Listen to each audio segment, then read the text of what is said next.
Hello, my name is Cindy Abear. I am a DNP student at Jacksonville State University in the Acute Care Nurse Practitioner program.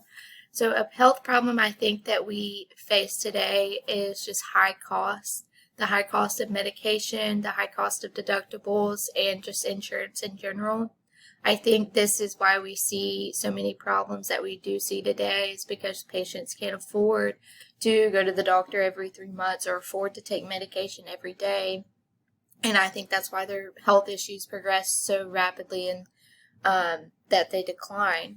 I believe if we could somehow lower, deductible costs and insurance premiums, maybe we could have some resolution to this. I believe as a nurse practitioner, maybe we could help with patients getting to certain programs like health assistance programs, maybe programs for cheaper medicines.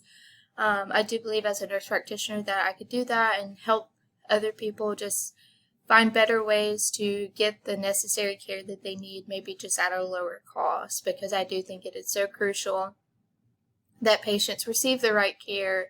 It's just they have to be able to afford it and not go into severe debt just to get that care. Thank you.